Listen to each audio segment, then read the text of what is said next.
Be careful what you wish for. The will to desire is something that we are all able to grasp within our hands, misconstrued as free will, which in reality is the illusion of choice with fancy clothing. Hey y'all, this is me after finishing editing this video. I just want to do this for the YouTube algorithm. Don't forget to like and subscribe and stick around for the end of the video. There's something exciting at the end, so don't miss out, okay? Enjoy the video. So-called free will is an idea that was introduced to me in the evangelical Christian Southern Baptist strain of the Abrahamic genus of religion. I do not deny that free will exists, as it appears in situations that everyone takes part in.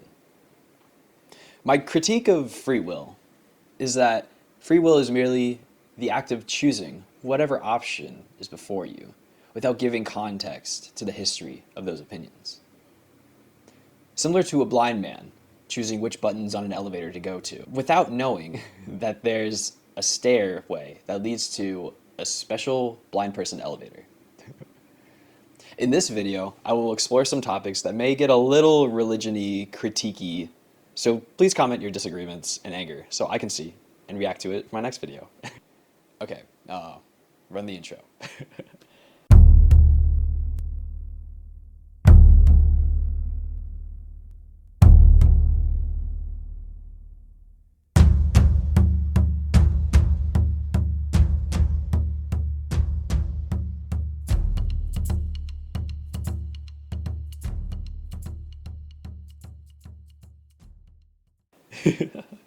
Welcome to my channel.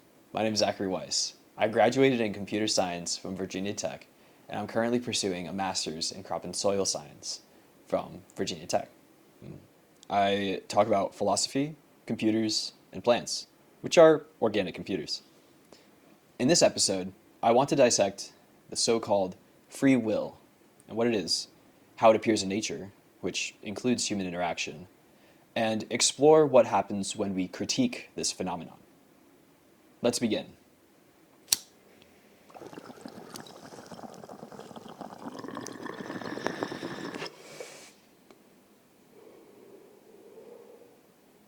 Part 1,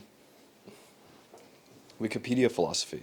Did you know that the majority of the pages on Wikipedia can be traced back to the philosophy page? I used to play this game with my friends where we'd start at a random page and then first one to get to philosophy wins. I don't know. It's gotta be first one to get to Hitler. That was one of the games. Yeah, I didn't play that. It's really fast to get to Hitler. Like almost anything can get you to the Adolf Hitler. Yeah, I just don't like glorifying. I don't like that, either, but it's. I don't like. Yeah. Anyway, Wikipedia. I'm talking. I went to the Wikipedia page about free will, and it's very long. Okay, it's actually too long for a topic like this. I don't know. I think it's too long, but maybe you can go visit it and I'll be able to. But instead of just looking at quotes and trying to like shove a bunch of information down your throat, I decided instead to create fun little wacky paraphrases of what the Wikipedia page on free will talks about. And this first part is a summary, but also it's kind of like a story within the Wikipedia page that discusses it. So I hope that all makes sense. But yeah, so Wikipedia tells a story about the progression of the idea of free will from its history to modern day. And free will it says the ability to choose between different courses of action. Moral power is the hero in their story, along with their companions, advice, persuasion, deliberation, and prohibition. Some saw the impact of free will to be powerless and static in the threads of time, fated to occur regardless of any difference, despite the obvious understanding that just because one thing happened does not necessitate that it intended to happen or happened for a reason. Well, actually, you can use those statements to justify anything. And when you have a premise that supports everything, then it doesn't mean anything. It doesn't help your case. Sorry, but a cosmic plan to cause some event to happen cannot be an excuse for why people get into car crashes or why we have to wage war. Where was I? The story of free will. Free will and the determinists fought over what I believe is a silly binary thought war, where neither could both be true. The incompatibilist war was what the land called it after the dust settled. Generations later, would adopt a new way of thinking. Compatibilists, comps, as I call them, said that free will was able to embody the determinist way by employing their choice, and all was peaceful. Now as I close the book to urge you to go to sleep, they lived happily ever after. Listen, I got a lot of ideas. Like, people think free will is the ability to make change. That's not really what it is. Free will is talked about like it's the thing that allows new ideas to be created, or that it's the concept that is the engine that drives the giant jet plane that carries a massive city of human civilization on it. A lot of incompatibilists will say that determinism means we have no control over our actions, future and past. And actually, people that argued for free will said the same thing.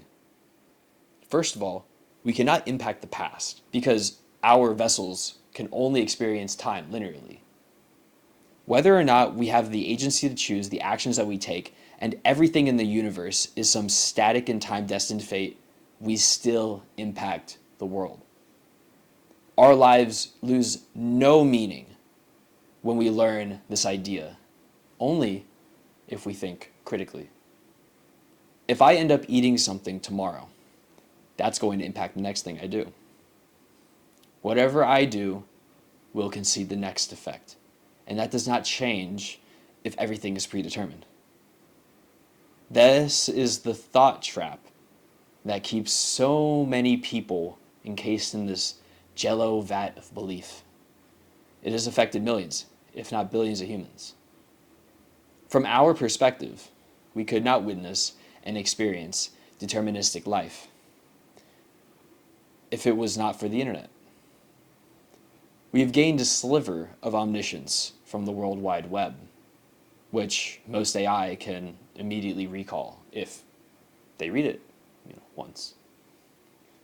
How many hours of videos are on YouTube? Just think about that. David Lewis, a compatibilist, thinks that the actions that we take are obtained from the past. The ones that we do come from the past.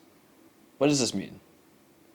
I think it drives home that only what we gain from the past experiences and push forward into the future are our actions.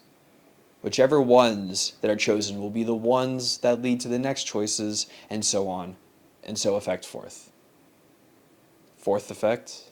Wait. Fourth effect. Alex Rosenberg uses physical determinism in his critique, basically saying the brain is subject to the laws of physics, which I happen to agree with as I'm a material empiricist.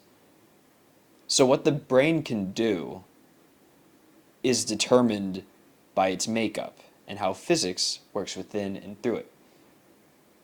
The Wikipedia page says that quantum physics somehow disputes physical determinism, which I think is a bunch of malarkey, because our understanding of quantum physics is based on how we already understand physics, and actually has tests that we can see and see what the results are and how effective the theories are.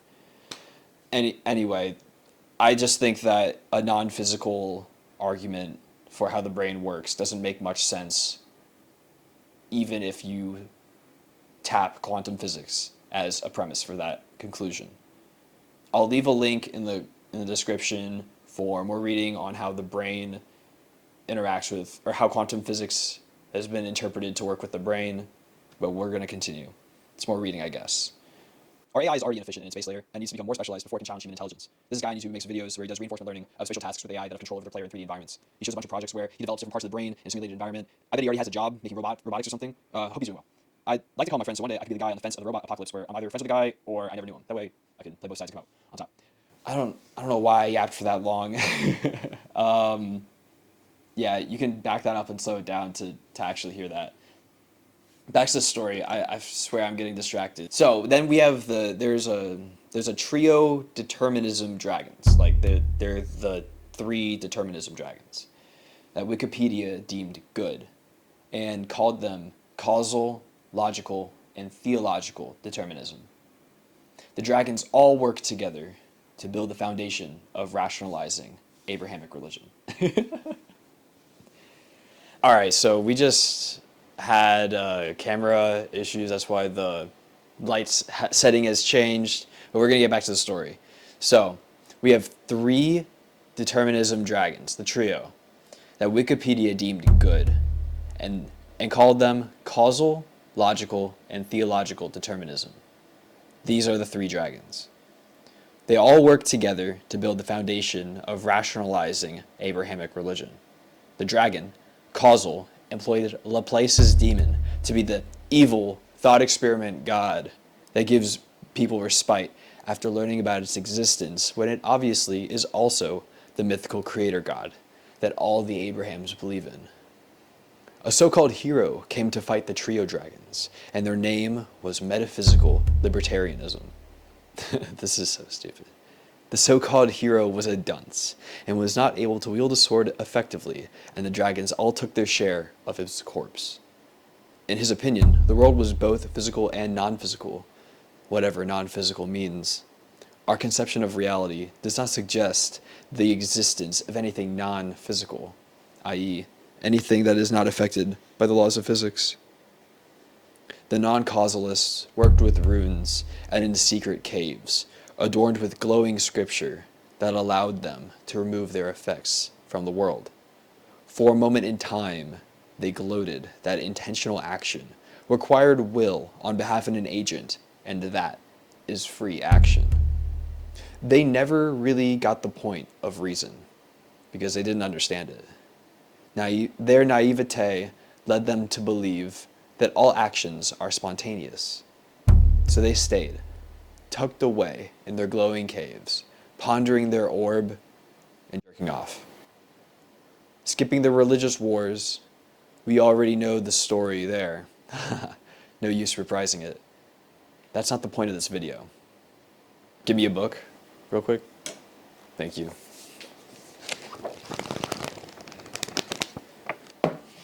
The mind-body problem was, as it's called, a problem, as people started to lose their souls.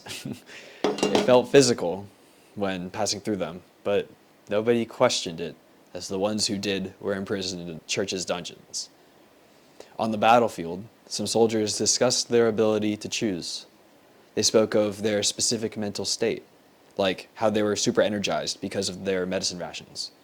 They felt like they were agents in the right state of mind to feel free. One soldier, Frankfurt, said they were all meshed together in a hierarchy. Ironic, since they stated the obvious and immediately was unalived by an influential determinist, General Calvin, 300 meters away. The other three soldiers were all addicts too. Wanton, willing, and unwilling all got together and said their opinions on what just happened. Wanted did not really care, and told willing and unwilling to make the choice for him. Willing was there. He was forbearing Frankfurt right then and there. And unwilling wasn't so sure, but relented after being prodded just once. Dennett, a general, loved his elbow room so much that he made every room that he walked into have its own level. There were spaces made just for him, and everyone, in his perspective, loved him. He said that once other people started believing differently than him, that free will could exist. Oh, because people can do things that he didn't expect. Then, he turned against the compatibilists, just for the sake of it, which was unexpected. Ironic. Will was talked about in stories as a hero from the dust. Schopenhauer smoked Hume by a landslide. It's so easy to break down poorly constructed criticism.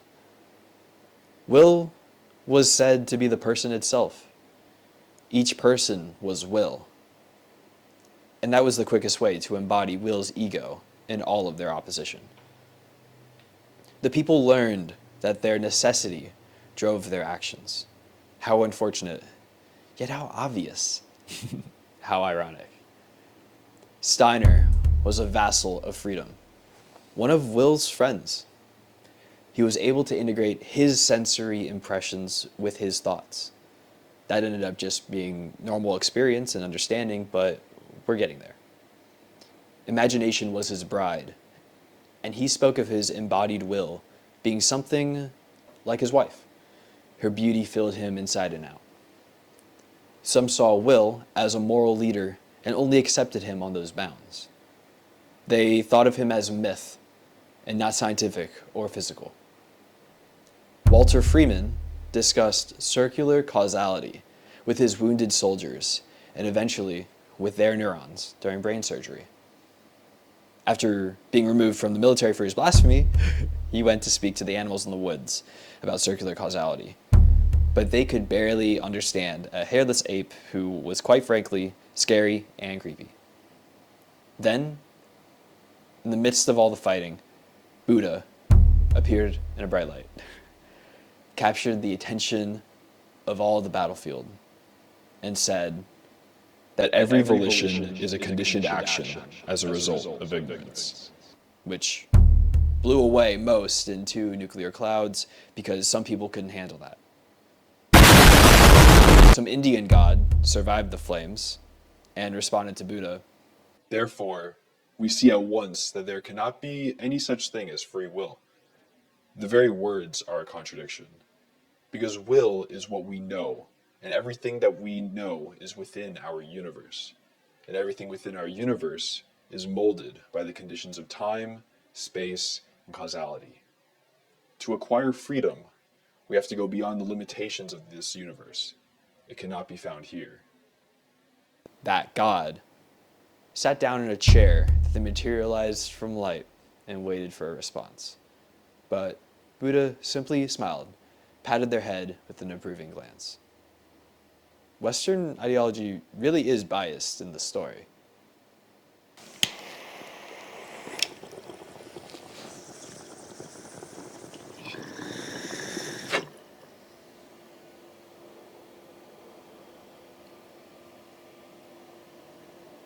Part two. Power cycles. Power cycles? What most philosophers agree with is that we make choices. What the discussion topics are about presupposes all rational and subsequent actions. Most Westerners believe that we have a free will, but Eastern philosophy takes a more nuanced approach.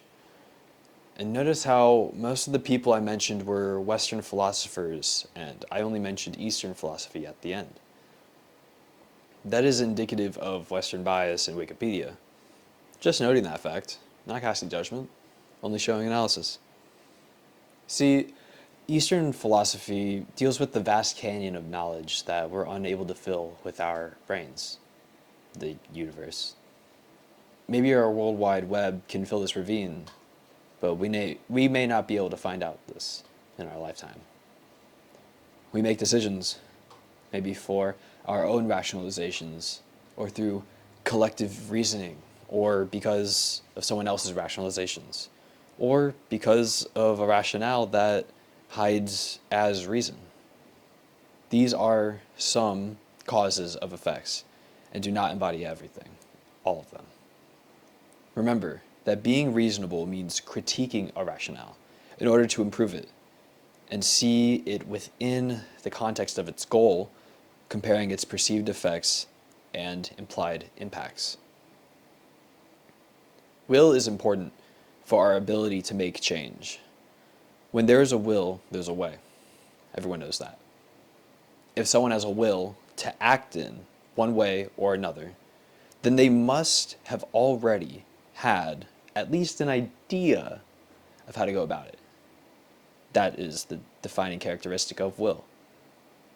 To have free will is to choose the way to go about making an action.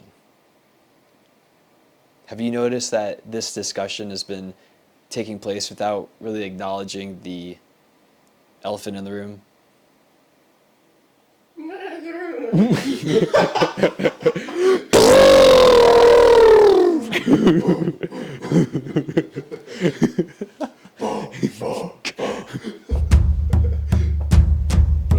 Yeah, take time right now to comment below what you think the name of the elephant is. I'll wait. It's definitely Jerry. I wonder what his name is. Maybe Reginald. Dude, that's like the first name that, Juan like, Carlos why, Escondido. like the first name that people come up with is like, oh, Reginald. That's what I'll name my son. 'Cause- Okay, continuing. Debating whether or not we have free will ends up becoming a vain conversation that cycles like systems of power always do. Hate begets hate, love begets love, etc. Maybe the fact that certain conversations are endless without certain insights can teach us about language and how we discuss the real world. Maybe we can learn something about critique and reason. In order to unstick yourself from a rut of a muddy conversation about any cultural or topic, you must be able to manifest information that's true, contextual, and ready to be poked and prodded by a skeptic. What types of information are able to break these power cycles of conversation? Let me detail first what I mean by the concept of a power cycle, because I don't think I just kind of said it in the title, didn't elaborate on. I think that's pretty Chad of me, but here I am about to elaborate, so maybe I'm not as Chad. I think I'm more of a beta on this aspect. Maybe it's just me being humble, I don't know. A power cycle conventionally refers to turning a computer on and off again. This entails ending the CPU processing cycle and restarting it within a short time period after. The power cycle essentially means refreshing the current in a computer. Computers employ electricity to do arithmetic on large scales. That is power. We use biochemical energy to do work in our environment, same as any organism. That is power. Clouds are systems of water that are shaped by weather systems that move many types of energy. So clouds hold power. Many types of materials, food, organic material, and so on, they hold power. How people act while affected by those materials can be seen as an arm of power. I mean, because people have arms, right? Not everybody. It's kind of ableist of you. Okay, and legs, hearts, minds of power. Yes. There you go. How about that? Yeah. It can be seen as like an extension of power. How about that? I feel like that's a good word. Examples of ecosystems are potentially comparable to the idea of a power cycle in a computer. Upward and downward flows of energy from decomposers to plants to small animals to apex predators. And then those dying animals that at any stage, any scale, and the plants too, all dying organisms get taken up by the decomposers, which then put nutrients in the ground, and that's the cycle of life from how we understand it. This power cycle refreshes every time that an animal does the work that needs to happen for the energy to be moved. So this power cycle is built on action, on change. The interaction between animals and the environment is a testament to the idea of a power cycle. I think that even within the processing power of each animal's brain, there are power cycles because every animal sleeps. The idea that power cycles are used to prolong a system that supports some physical structure, but physical structure means everything because nothing's non-physical. So physical structures can be the wild environment, constructed environment, biological environment, and other types of systems that display emergent behavior. This leads me to the idea of a conversation being a cycle of power. In relationships with a significant other, what types of conversations allow you to continue that relationship? Maybe, I love you, conversations about the future, discussions about weakness and strength, talks about compatibility with all the goal of improving the relationship. Other conversations that can be used to support a system are talks with religious figures, statesmen, company representatives, teachers, park rangers, journalists, and so on. These people choose to further their profession's idea of what a system should be implemented and maintained, of how a system should be implemented and maintained. I want to say that I'm not trying to say what is good or bad, but that conversations can be used to perpetuate the status quo. Look, I'm not trying to say that this is good or bad. I'm just trying to say that conversations can help perpetuate a status quo. If you think I just said something profound, definitely like and subscribe. I think this type of idea appears after a little bit of systems theory and critical thinking. So I hope you have been learning today. Conversations can be used as a tool to perpetuate the status quo, but only when accepted on premises solely provided by the figures that represent that system. This is where critical thinking shines. Why? All types of perspectives are needed when creating a reasonable system that we have now. What is this ability to build up tools to combat conversations that serve merely to further a system instead of reasonably making changes? When a conversation's effect is the continuation of a system, then the conversation did not do anything except smother embers. Conversation, exchange of ideas, should end up changing reality. This is my opinion. Change is reality. And if a system's goal is to grasp onto a range of possibilities and never leave that group, then that system is a trap meant to be objective and unchanging. I warn against conversations of that type of thinking. This is seen in many strains of cult thinking. Populist thinking and authoritarian thinking is very cultish too. Just be careful. Look to reason, critical thought, and never accepting simple truths. Okay? If someone sells you a simple truth, then they are lying to you. I'm sorry to say, but they are lying to you. I can't deny that. Okay? Maybe they don't know or they're not intending to lie to you, but a simple truth is never true. Okay, there's a lot of reasons why I do believe that. And that's why it's not a simple truth. Okay, so I will make a video on why that is true, on why simple truths aren't necessarily true. So just watch out for that. Look at the small text and don't be oblivious if you want to find the truth. Do you get the idea that I'm building up to something?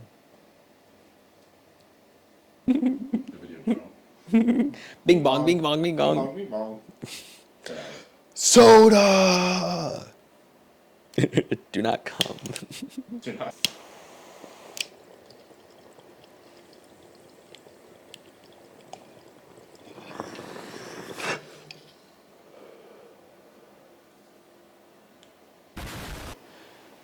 Part 3. The will to desire. The will to desire. The will to desire. The will to desire. The will to desire. It's the answer, I'm telling you, bro. It's like, it came to me as I was like connecting dots in how we see the world and how people talk about things. And also, I'm a big One Piece fan, so of course everyone talks about the will of D. First of all, this is my One Piece theory, and I'm not titling this, but I am going to hashtag this One Piece, is that the will of D is the will of desire. And you will fight me on this. I will fight everyone on this, because it's literally what Luffy's power is. Anyway, okay. Let's get into part 3. A coal miner takes the elevator into the depths. He knows that he needs to get to the furthest vein in the mine, because they had just found it last week, and they're still excavating. The group of workers begin their trek to the shaft. On their way, they encounter a 3-way fork, with the correct route being blocked by a cave-in. None of the miners expected this event and did not bring the correct tools to fix this particular problem. So, the workers discuss and decide to go through one of the other paths, despite knowing the drawbacks of taking more time on these routes and also rerouting the carts. Our particular coal miner sees his options before them after the conversation and sees his options. What will he choose? The reasonable decision from the conversation, or something rational that was not pre-approved? Our miner considers the options that are available to him. He considers his options available for his choice as he embodies free will. He considers more options based on his mindset. The other miners are more willing to accept the given circumstances, and he is not as willing. Unwilling, as one may say. If you remember what unwilling is, then this may seem obvious. He will eventually relent and go with the group's opinion. Of course, that has to be what he does, but it's not. That is not what he does. He instead inspects the cave-in. Instead, the miner who has the will to fix the problem says to the group that he has seen more than the group had before. A discussion ensues from the new information. The miner, who was unwilling to accept the choices laid before him, remained predetermined to change the available options. He has a will to change his options. He does not accept the given premises and decides instead to figure out another way. What is the will to desire? How do you act out your own will? How do you act out desire? What is desire if not to want something one does not possess? To be jealous is to want to attain what one doesn't have. And to be envious is to hate because of the jealousy. To have a will is to have a plan to do what the will's goal is. To desire is to want something that one does not possess. When we possess objects, most of them are temporary.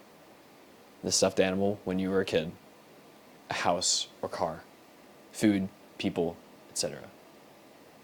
What stays with you, at least the ones that stick for your whole life? Knowledge, memory, traumatic experiences, vital experiences that teach you lessons about life, ideas, and beliefs.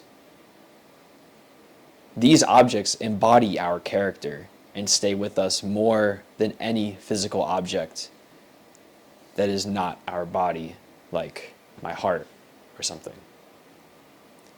To be given our choices in life is the first step. We experience what the world is already and choose based on that. No thought to the possibilities beyond the current options.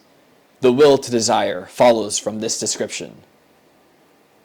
To possess a will to desire is to act in order to obtain an idea that one does not possess. I'm going to repeat that.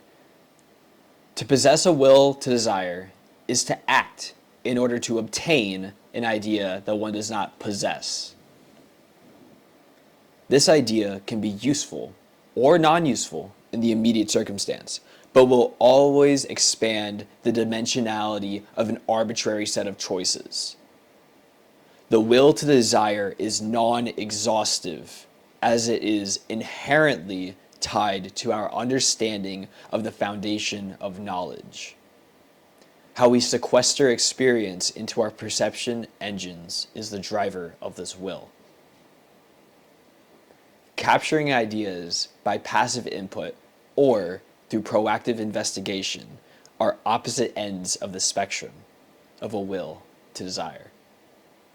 Asking extra questions or accepting the reality without change are included on the range.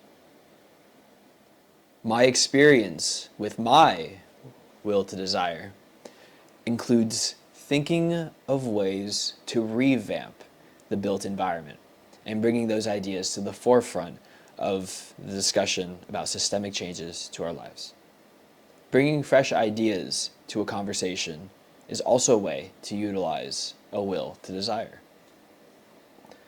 I've not seen anyone really discuss the idea of the will to desire on YouTube. That's why I made this video, because you gotta fill that niche. I'm also familiar with Nietzsche's idea of the will to power. That's gonna make someone mad.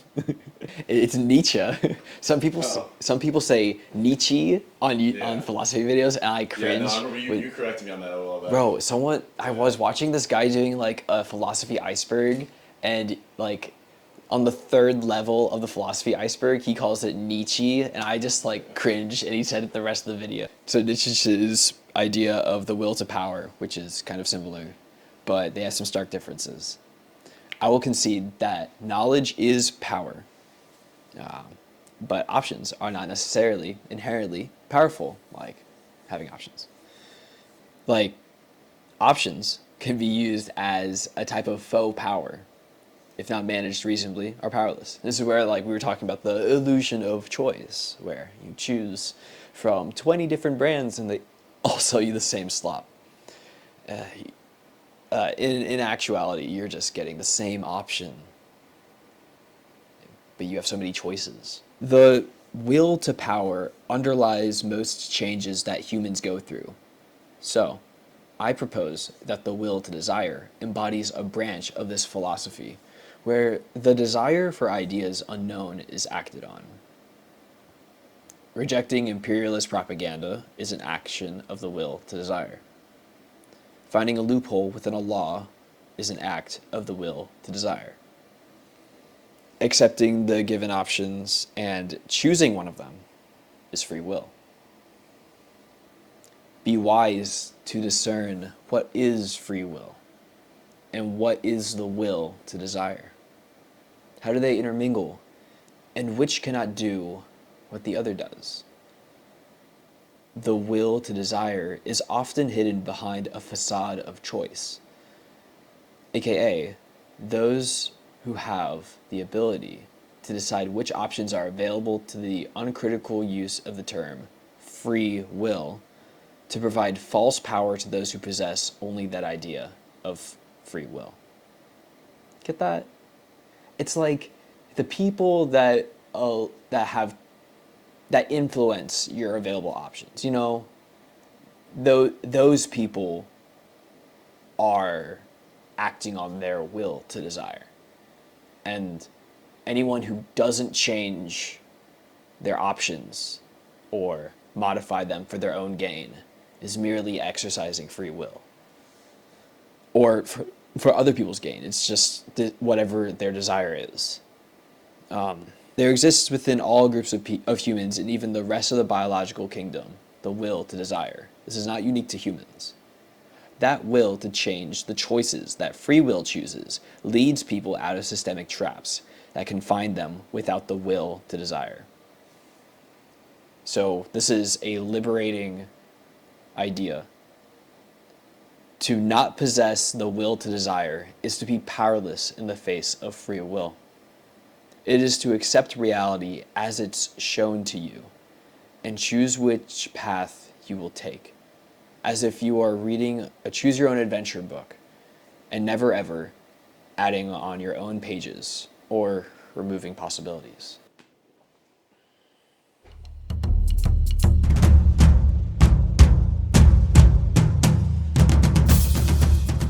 Part 4, conclusion. We gotta wrap this up. Battery's getting low. Battery's getting real low, big guy. Free will is the ability to choose between the given options in any situation. The will to desire is the ability and the process of doing change those given options in any situation. How can they interact? They are similar and work as compatible pieces with each other. This is not a discussion of determinism or whatever, because that's not necessary to exist for our understanding of what actually happens in life. We make choices despite any inevitability of events occurring. Sure, scientists predict that our solar system's central star will become a red giant in a few billion years or something. But our choices, given that information, only amount to free will. We are not stuck in this future of the Earth, being consumed by the giant mass because any amount of means to change those options exist within our understanding of science. Those changes to what our options are in response to the future red giant are in truth acts on our own will to desire, to push reality, to change into what we do not know already, and to build a future that we can be proud of. To not accept given truths that the winners in war propagate is an embodiment of the will to desire. To resist authoritarian control tactics like propaganda, material circumstances like withholding needed resources, and the means of power used to contribute that cycle. To embody the will of desire is to break the wheel of perpetual hate and to build an ecosystem of love. To love wisdom, to love something you do not know in order to change what exists for the better, is at its core what it means to be a philosopher. To break the status quo with new ideas that combat conversations that support the power cycle of control is to be a philosopher. All the European revolutions in thought were driven by philosophers and people with influence over the masses to provide them with new beliefs that changed the options before them. Even if those people did not live to see their effects like many philosophers do, they still acted out their will to desire. Their will caused their ego and beliefs to become widespread and embedded in each person's ego as well. Their ideology has been shaped by every cultural revolution and enlightenment in human history. If, and only if, their access to education has allowed them to learn of these new beliefs. People become more powerful when they desire more from their free will. When they expand their abilities and action possibilities, they become more wise and influential. When nations and disaggregated groups become educated, they become harder to control and they prosper. This is freedom. I desire freedom.